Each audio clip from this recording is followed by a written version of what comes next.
तो आपने शायद तमिल टाइगर का नाम सुना होगा कि एक टाइम तक तमिल टाइगर्स जो थे वो मतलब श्रीलंका में बहुत ज़्यादा उत्पात मचा कर रखे थे। मतलब ये बात बहुत पीछे चलने की है, मतलब बहुत पीछे अगर आप जाएंगे, जब ब्रिटिश इंडिया में तब कोलंबो जो था, या श्रीलंका जो था, वो ब्रिटिश इंडिया का ही एक पार्ट आप कह सकते हैं। हालांकि वो भी ब्रिटिश लोग रह रहे थे श्रीलंका में भी, इंडिया में भी रह रहे थे। तो वहाँ की जो ज़मीन थी श्रीलंका की, वो बहुत ही अच्छी प्लांटेशन की थी।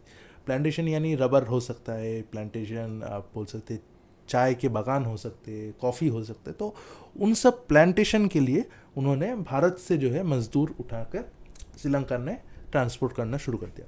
और ज़्यादातर जो लोग होते थे, मज़दूर लोग होते थे, वो तमिलनाडु के इलाके से थे।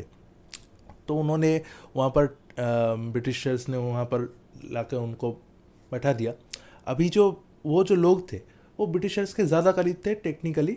जो श्रीलंकन सिविल पॉपुलेशन थी, श्रीलंकन जो वहाँ के मूल निवासी से उससे ज़्यादा। तो तमिल लोगों को शिक्षा में बेनिफिट मिला, तमिल लोगों को और भी कई सारे बेनिफिट मिला ब्रिटिशर्स के साथ रहने का। तो अगर आपके पास शिक्षा हो, मैं मतलब एक स्टेट कहना चाहूँगा, अगर शिक्षा हो तो आपके पास बहुत ज़्यादा एडवांटेज है। क्योंकि अभी भी आप देखोगे कि भारत में जो स्टूडेंट्स हैं उनमें से करीबन 60% भी शायद प्रॉपर कॉलेज एजुकेशन नहीं लेते, या ग्रेजुएशन डिग्री नहीं है उनके पास। तो एक ग्रेजुएशन डिग्री होना आपके लिए बहुत ही, मतलब आप शायद सोचेंगे कि अभी क्या है, अभी तो नौकरी भी नहीं मिल रही तो क्या, नहीं, ग्रेजुएशन डिग्री होना भी बहुत ही एक मान सकते हैं कि आपका स्टैंडर्ड या आपका जो नौकरी करने का जो एक अपॉर्चुनिटी है, एक चांस है, उसको बढ़ा देता है। तो तब जो है तमिल लोग जो थे ब्रिटिशर्स के साथ थे, तो उनको एक बहुत अपॉर्चुनिटी मिली। तो जब ब्रिटिशर्स सिंघल छोड़ के चले गए, सिंघल मतलब तब के पूरा श्रीलंका को बोलते हैं सिंघल, सिलोन बोलते थे उनको, सिलोन या श्रीलंका छोड़ के चले गए, तब ज़्यादातर जो पावर्स थी वो तमिल के हाथों में आ गई। क्योंकि ब्रिटिशर्स के सक्सेसर जो थे वो तमिल से, सिंघली लोग नहीं थे। उन्होंने ज़्यादा एजुकेशन ली थी, उनके पास ज़्यादा ज़मीनें थी, उनके पास ज़्यादा पैसा था। तो आप सोच ही सकते होंगे कि ज़्यादातर जो पावर जो है वो तमिल लोगों के पास चली गई। अब ये चीज़ असाइड रख के आप सिंघल लोग के साथ नहीं सोचिए। एक टाइम तक बाहर के जो बाहर के जो ब्रिटिश लोग थे, उन्होंने उनके ऊपर राज किया, उन्होंने उनको पराधीन करके रखा, उन्होंने उनको ठीक ठाक तरीके से ट्रीट नहीं किया। अब वो जब चले गए पावर ट्रांसफ़र करके, पावर किसको ट्रांसफ़र कर दिया? ज़्यादातर तमिल लोगों को।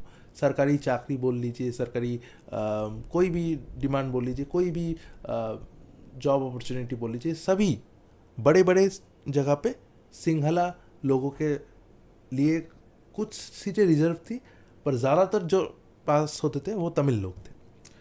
तो एक टाइम तक आपने ब्रिटिशर्स की गुलामी की, अब आप तमिल लोगों की गुलामी कर रहे हैं जो कि आपके देश के नहीं है।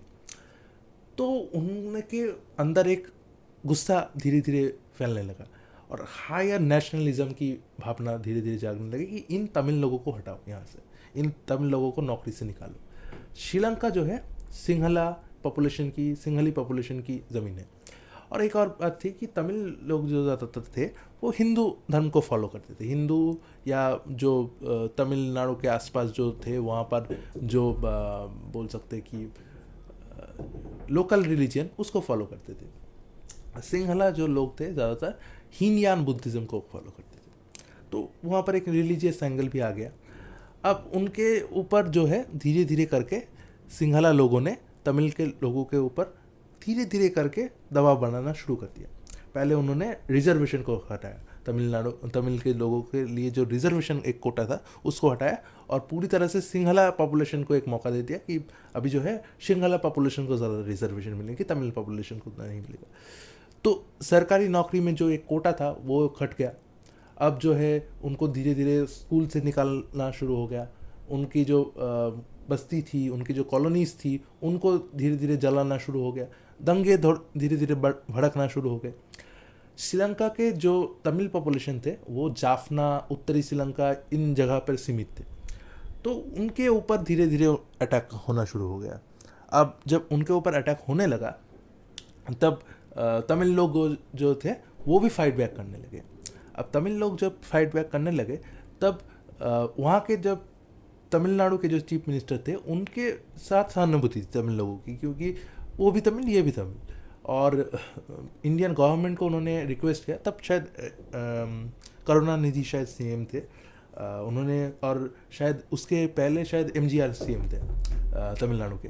उन्होंने रिक्वेस्ट की राजीव गांधी से, उससे पहले इंदिरा गांधी से कि जो यहाँ वहाँ के तमिल लोग जो है वो बहुत ही मतलब ख़राब सिचुएशन में है, वो जो है सिविल वॉर की मार झेल रहे हैं, वो सिंघली आर्मी उनको दबा रही है, तो हमें उनकी मदद करनी चाहिए।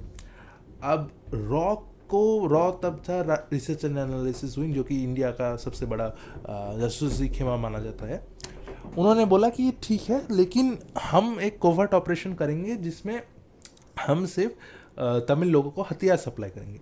सोचिए, मतलब जो काम आप बोल सकते कि पाकिस्तान करता है तमिल जो कश्मीर में वहाँ पर इंसर्जेंसी फैलाने के लिए, वो वही काम ही इंडिया भी कर रहा था। और उसके बाद जो हुआ आप जानते ही होंगे कि बाद में बहुत सारा कांड हुआ, तो उसको हम डिटेल में नहीं जाएंगे। बाद में राजीव गांधी की हत्या भी हो गई उसके कारण। तो आप मतलब एक बात है ना कि आप अगर दूसरे के घर में आग जलाओगे तो आग जो है आपके घर तक भी आ जाएगी। तो ये भी एक बात था, लेकिन ये भी सच था, उतना ही सच था कि तमिल लोगों के साथ बहुत बर्बरता हुई। तमिल लोगों को पकड़ पकड़ के चुन चुन के मारा गया, तमिल लोगों को जीने नहीं दिया गया। जहाँ जहाँ का तो कॉलोनीज़ थी तमिल लोगों की, सिंघाला पॉपुलेशन मेजॉरिटी में था, वहाँ पर आपने गांव के गांव जला दिए, आपने सड़कें बनने नहीं दी, आपने वहाँ पर पूरी ब्लॉकेट करके रखा था आर्मी का। जहाँ पर तमिल के लोग रहते थे वहाँ पर पूरा ब्लॉकेट कर दिया कि रेड क्रॉस तक ना जाए पाए खाना लेके, दवाई लेके, और उनको मन नहीं दिया, तमिल लोगों को आपने मन नहीं दिया। तो गुस्सा कहीं ना कहीं से फूटेगा।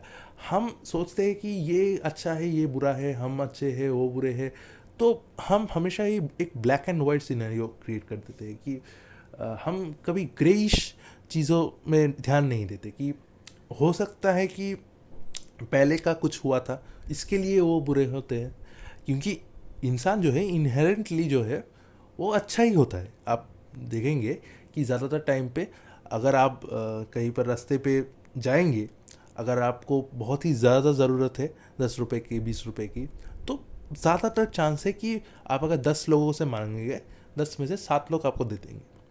तो मैं यही बोल रहा हूँ कि इंसान जो है इनहेरेंटली अच्छा होता है, वो किसी का बुरा नहीं चाहता।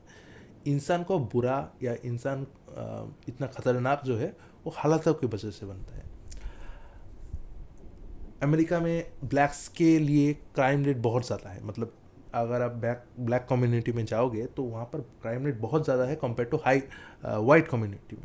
क्यों होता है? वहाँ से आप मतलब सालों साल से आप डिस्क्रिमिनेशन कर रहे हैं, सालों साल से आपको कोई प्रॉपर्टी का आपने कोई राइट्स नहीं दिया, उनको आपने दबा के रखा, तो एक जो है चिंगारी अलग से उठती है।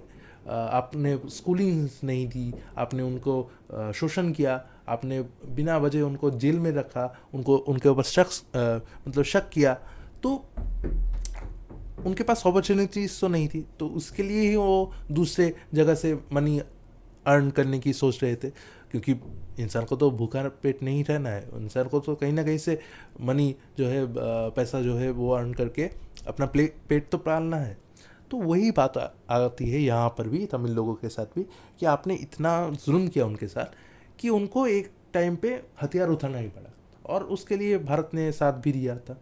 हालांकि उसके बाद भारत के साथ ही उनका झगड़ा हो गया, भारत के जो सैनिक थे उनको मारने लगे, और उन्होंने भारत के सैनिकों को मारना शुरू कर दिया। भारत के पीस कीपिंग फोर्स जो है उनसे सरेंडर करवाने गए थे, करीबन 1200 से करीब जो सैनिक थे, इंडियन सैनिक, वो जवान, वो शहीद हो गए।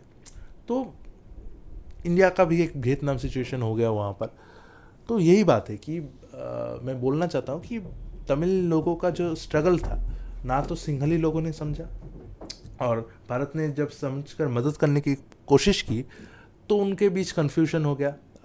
उनके प्रभाकरण और राजीव गांधी ने वादा किया था एक दूसरे को, लेकिन उनके बीच ठीक ठाक बन नहीं पाया। तो वो एक अलग कहानी है, वो एक बहुत ही डिटेल भरी कहानी है। अगर आपको सुनना चाहिए तो प्लीज़ लिखिए श्रीलंका क्राइसिस कमेंट में। तो यही बात है। तो प्लीज़ आज के लिए इतना ही। आपको लाइक कीजिए वीडियो को, सब्सक्राइब कीजिए चैनल को और कमेंट कीजिए नेक्स्ट क्या सुनना पसंद करेंगे। Thank you.